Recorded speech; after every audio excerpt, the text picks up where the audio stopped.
정보방송 STV 시작하겠습니다. 안녕하세요, 이상호 소장입니다. 튀김소보로로 유명한 빵집이 있습니다. 바로 대전의 자랑 성심당입니다. 이제는 대전에서뿐 아니라 전국에서 유명한 빵집 가운데 하나가 되었죠. 성심당은 단순한 빵집이 아니라 현재 400여 명의 직원이 일하는 큰 기업입니다. 그 시작은 1956년 월남한 임길순 씨가 대전역 앞 작은 천막 노점으로 시작했습니다. 독실한 가톨릭 신자였던 그는 하루 생산량의 3분의 1을 가난한 이들과 나누었죠. 그에게 성심당은 단지 돈을 벌기 위한 것이 아니라 이웃과의 나눔을 위한 소통수단이었습니다. 1980년 5월 성심당의 대표 상품 튀김소보로가 출시되었고 이후 성심당의 이름이 점점 알려지기 시작했습니다. 위기도 있었죠. 1987년 6월 항쟁 때는 시위대에 빵을 나누어 줬다는 이유로 경찰의 고초를 겪기도 했고 2005년엔 큰 화재로 공장이 다 불에 타버렸는데요. 프랜차이즈의 공세, 주변 상권의 쇠락으로 힘들던 시기에 화재까지 일어나 사업을 접어야 하는 위기가 찾아왔습니다. 하지만 그때 직원들이 나섰습니다. 직원들은 우리가 회사를 살리자며 중고 제빵 기계를 구해오는 등 수습에 최선을 다했고 결국 6일 만에 다시 빵을 판매할 수 있었습니다. 사고가 난 2005년 1월 22일 이날은 성심당의 제2창업일이 되었습니다.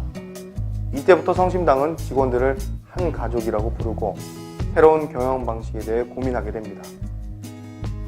경제 불평등과 사회의 소외 문제를 어떻게 해결할지 고민하고 실천하는 가톨릭의 포콜라레 운동이 영향을 받게 되는데요. 성심당의 사원, 모든 이가 다 좋게 여기는 일을 하도록 하십시오는 포콜라레 운동 창시자 키아라 루빅이 성심당의 한 조언이었습니다. 성심당은 올바른 생산 활동으로 돈을 벌고 동시에 모두가 잘 사는 세상을 만드는 걸 목표로 하는 EOC 기업입니다. 인사 원칙도 남다르죠. 동료 간의 사랑과 배려에 인사고과의 40%를 배정합니다. 이를 통해 사랑의 강도를 평가하는 기준을 마련하기도 했다는군요. 이명진 대표는 매출을 늘리는 것보다 우리가 서로 사랑하는 게 회사의 방향과 비전이라고 했습니다. 대전을 대표하는 브랜드 1위에 오른 성심당은 대전 밖에 매장을 내자는 제안을 여러 차례 받았으나 그때마다 거절했다고 합니다. 한 도시 안에서 기업이 해야 하는 역할이 있다. 성심당 빵을 먹기 위해 대전을 찾고 그렇게 해서 대전 경제의 보탬이 된다면 얼마나 좋은가. 성심당 빵이 시민들의 자랑이 되는 게 돈을 많이 버는 것보다 더 소중한 가치이다. 빵을 통해 지역에 기여하고 세상을 바꾸고 싶은 착한 기업. 성심당의 이야기가 어떠셨나요?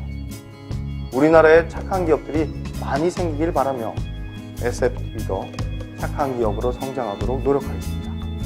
고맙습니다.